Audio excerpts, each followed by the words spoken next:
Thank you for joining us for another episode of The Pulse. This show explores the connections between African Americans, Ghanaians, Jamaicans, Kenyans, Brazilians, Haitians, and African descendants from around the world. We have live interviews, demonstrations, and entertainment. The program holistically and critically looks at economics, politics, education, entertainment, sports, and health. Today on the show, we have Sharon Green, founder and owner of Health Gardens, a wellness center in South Orange, New Jersey. She is a mother who is dedicated to helping her global family heal, and she is a strong advocate for children and the Black family. She volunteered for over 15 years with organizations such as the United Way, the March of Dimes, and the Brotherhood Program. As a weight loss consultant, Sharon was successful in releasing 81 pounds of waste from her body. She provides weight loss workshops, consultation, and personal coaching sessions. Sharon is the author of a new book entitled, I'm Not Fat, I'm Big Boned, How I Lost 81 Pounds. Well, Sharon, welcome to the set. Thank you so much, Dr. Khalfani. Happy That's to an be here. interesting title, huh? Yes, it is, because it's actually my story. Oh, okay. And, you know, the title came from, we as Black women, we always say we're big boned, and our bones aren't any bigger than anybody else. We're just maybe a little fatter a lot of times, and we just don't want to admit it. So that's where it came from. Okay. Well, you know, it's interesting. Today we want to talk about entrepreneurship. Mm-hmm. And, you know, you've started this new business here, and I want to talk to you about the process. Okay. You know, what is it that you do, and how did you get into it? Just tell us a little bit about that. Yeah, actually, I started this business because it came from my own healing, which I started in '05. And with going through that process of feeling how I felt energized, how I lost the weight, I came into a new lifestyle of living. I wanted to share it with everyone. And I was sharing it free for a very long time, but I actually have a place now where people can come, use the services. Health Gardens is designed to beautify the inside out. Everybody's doing the spas to clean outside to look really fine and cool, but we have to go inside and really dig deeper to work on cleaning. So tell me about, what do you mean by have to get the inside right? I mean, I think I understand that we want to be healthy, we want to be well, but how does that extend to the outside of your body? I mean, what is it about? Well, it extends in a way where people don't really consciously think about it. It's about the mind. Mm-hmm. We do things in such a toxic way, and I keep it simple as just blowing a horn when somebody may have cut you off and you start cursing at them or putting the middle finger up. We are so angry that the slightest thing will tick us off, no matter what it is. So we have to, when we heal inside, because we're holding on to a lot of pain, anger, and hurt on the inside.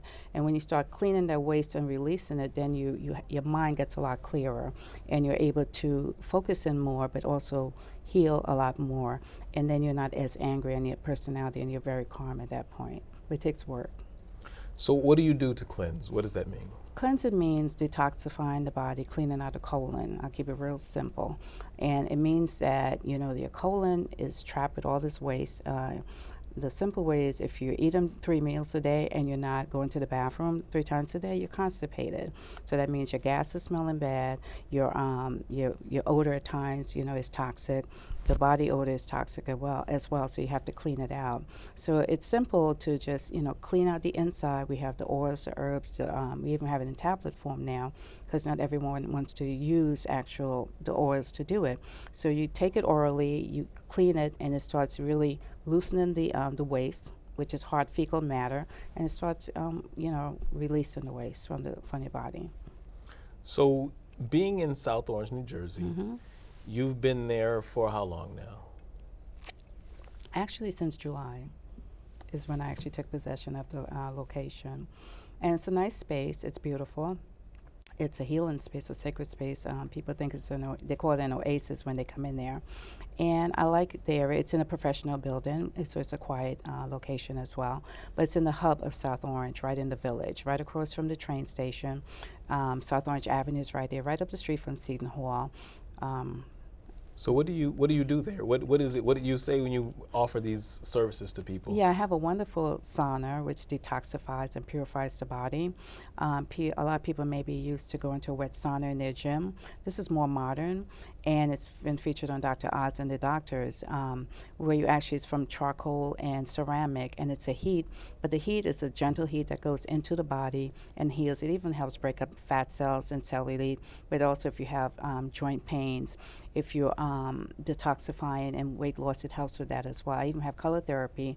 So if you have attention deficit disorder, sad, when people get sad during the wintertime because of the blues and the cold, you can actually come in there and I put the color therapy on and help you start healing and, you know, just really de-stressing.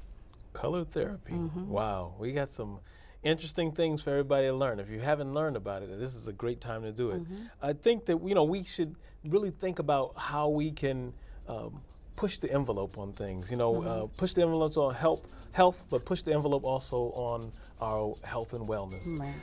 But I think at this point, we're going to take a quick break, and we're going to come right back talking with Sharon Green, who is the president and founder of Health Gardens.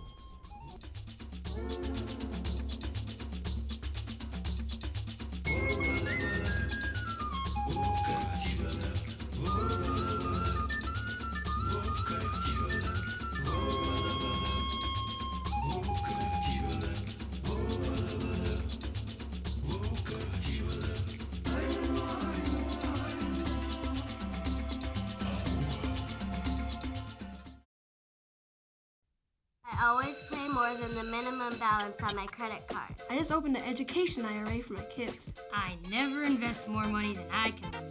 How are you saving for your future? Find out more great ways to save for your future and choose to save. Alzheimer's disease, if left unchecked, will strike millions, including baby boomers, their children, and grandchildren in the coming years.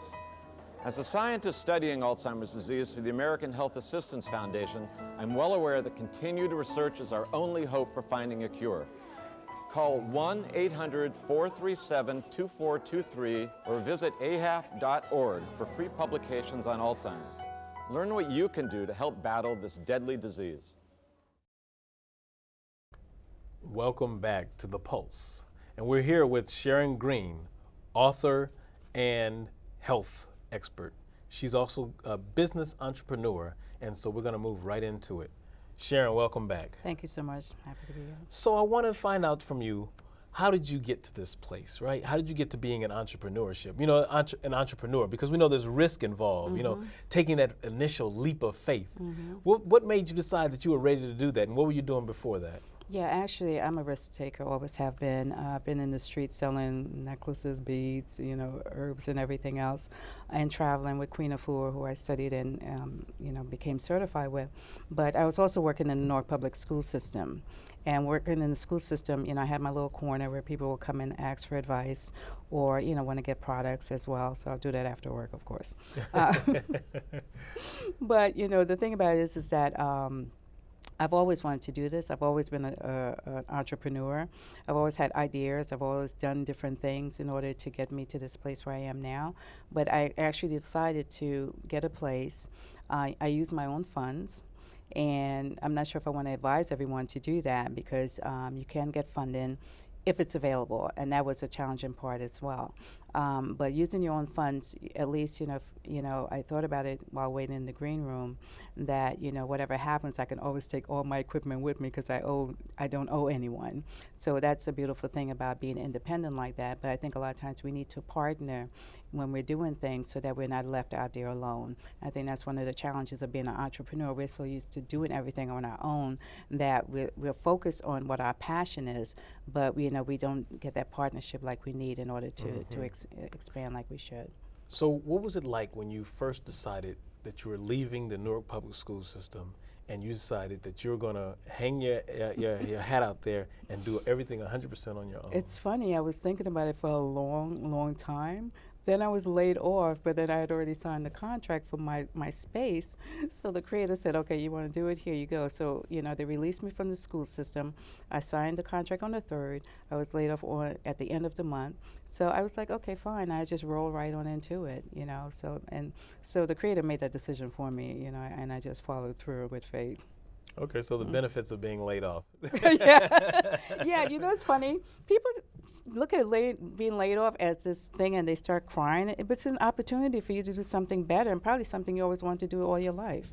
So look at it as a blessing. Right, so then the risk of entrepreneurship is that sometimes it takes that little bit of push to force you to get where you want to be anyway. Absolutely. That's what happens when you're following passion. But people are fearful to move on and do anything about that.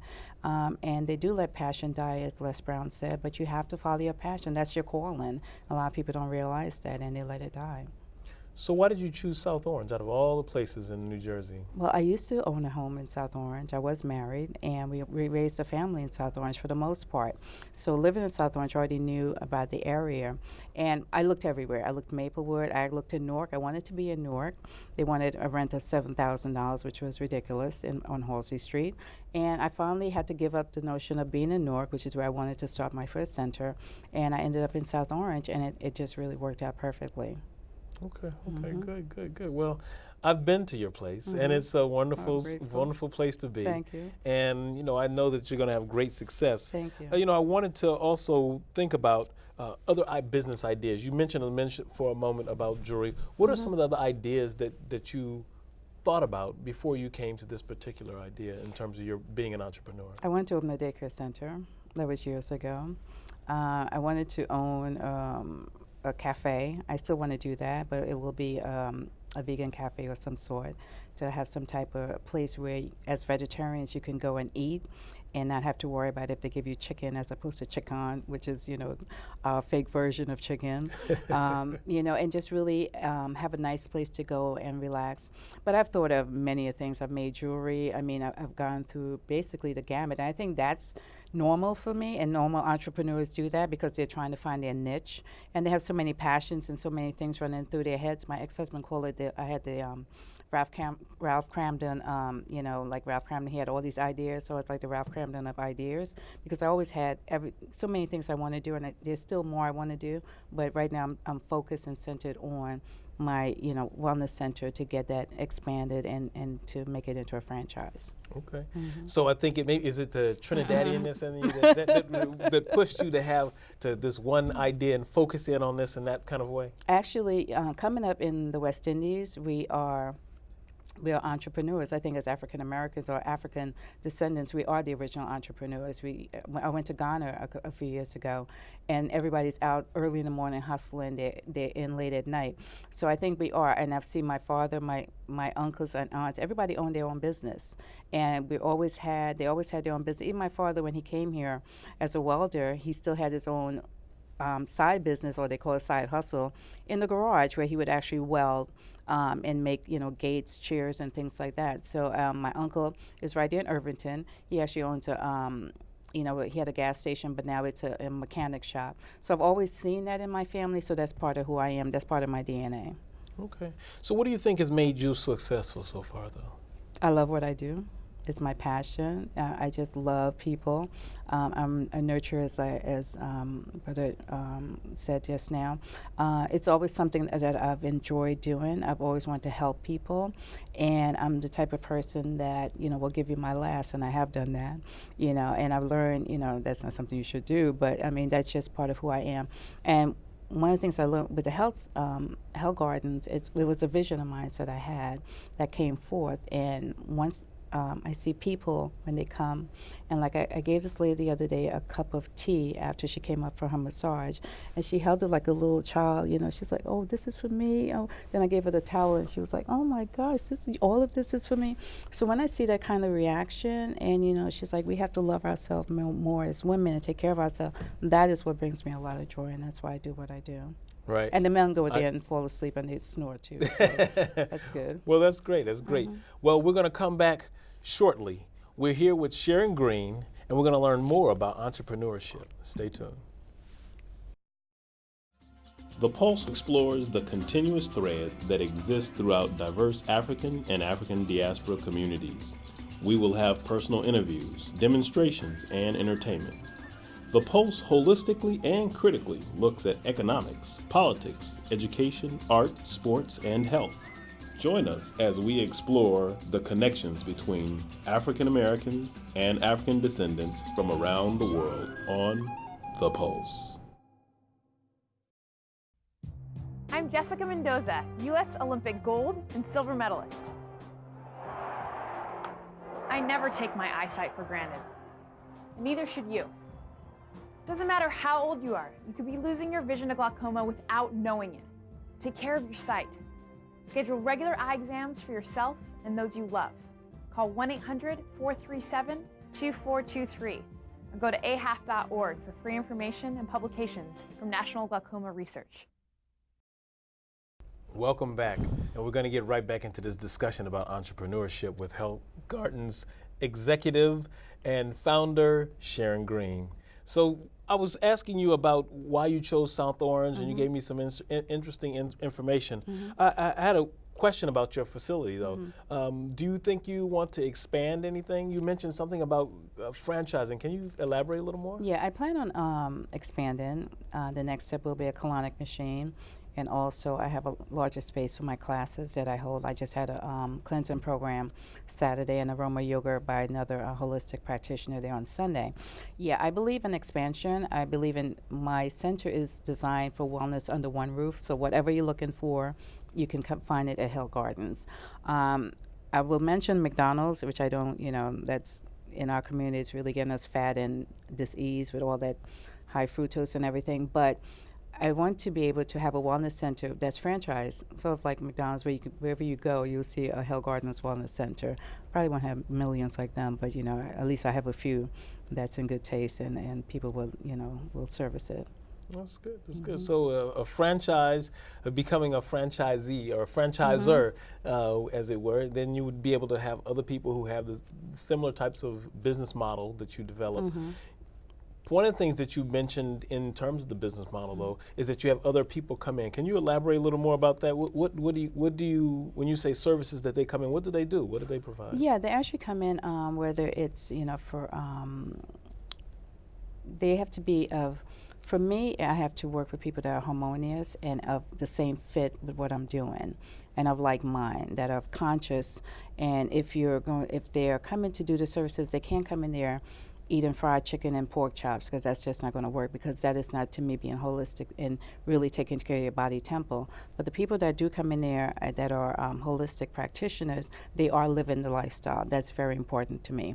And they do aromatherapy. I've had your beautiful wife there that does the birthing, mother sage that takes care of the womb before the child comes into this world, which is extremely important, especially in our community with everything that's going on here.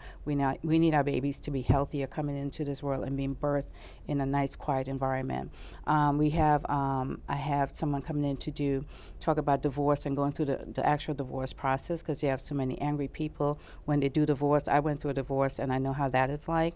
We have different practitioners that come in. We yoga, we do the stones, the essential oils. So based on what they're looking to do, we sit down, we talk about. Trainers will come in there, not to actually do workouts, but actually, meet with the people and give them educational information. Interesting. So a lot of different things available in just one location. Yes. Well, I know that in that South Orange area, there's a lot of things going on. And, as you're talking about franchising, how's the local community received you? Well, the people that know I'm there, they receive me very well. They love what I'm doing. Since I am still new, and the life as an entrepreneur, you're trying to do everything yourself, I need to be able to get more of a word out there that I am there marketed more and better, because I have a Starbucks across the street, Dunkin' Donuts is right there, Eden Gourmet. I'm right in the hub of everything, right in the heart of South Orange. So it's to my benefit to get the word out there. I don't even have a sign up yet, but they're finding out. They're like, oh, you're hidden. It's a nice, hidden jewel in here. But at least I want them to share the jewel with everybody else so they can come and benefit from it. Okay, good. Now, as an entrepreneur, what advice do you have for folks who are thinking about entrepreneurship? what would you tell them if they're teetering on employment for some company or striking out on their passion? I would tell them follow their passion, and the key word is passion, like you just mentioned, but also have a plan. You know, map it down. I have vision boards. I kept changing the plans that I wanted. You know, I put pictures up of what I wanted it to look like. But stay with your company for now. Let that be your security, because most of the people need that. And start it off part-time. I mean, I was doing this since '05. I was traveling in the streets everywhere else doing this work, you know, so it didn't just start in July when I actually took possession of the place. I was actually going through the motion and actually living what I wanted to do. So if you have a daytime job, a 9 to 5, you know, don't let that cripple you. Look at it as a blessing. Use it as that, so you can get money. You can use some of the funds to fund your own project and put some money aside so you can save it. So when you do branch out, that you can actually have the funds that you need. And, you know, depend on yourself for the most part if that's what you need to do. But I'll advise you to go after it and follow your passion, because if you don't follow your passion, you're dead. That's the way I look spiritually, I think, and mentally. No, I think you're 100% right, that you have to find that within you that helps you to That's your make that calling. connection. Yeah. Yes. Now, you're going through this process. What's been exciting for you? Exciting? Yes. Oh, gosh. What was exciting for me? You know, it took me a minute, dear Dr. Khalfani, to really digest it all.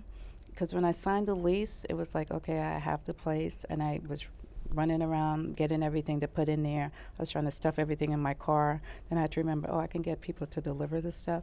But when I think I had a moment not too long ago when I saw there were a couple of men that came in there, and when they actually said that they were so stressed and how much it really helped them, that's when I really saw my vision come through at that point. Even the sister I mentioned the other day that I was there, that brought me excitement, because it's like, wow, I have my own place and I can help people.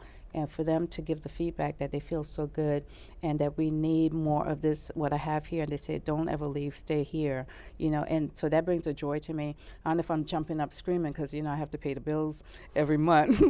And I want to get to that point I never have to worry about it, but, you know, as business increases and I get referrals daily, you know, that's a beautiful thing. But seeing the joy and seeing how people receive it, that's exciting to me. That brings me joy. Well, Sharon, thank you very much. And you know, folks, that brings us to the close of another episode of The Pulse. We want to thank you for joining us, and we're looking at and focusing on entrepreneurship. I think that it's important for us to know that you are the entrepreneurs that we're looking for, and it may be you the one sitting up in this chair next time. So stay on the tip of what's going on in the African community, and we'll do our best to help you as we are on the pulse of that vibe. We had Sharon Green here today, and I'm Dr. Khalfani. Thank you very much.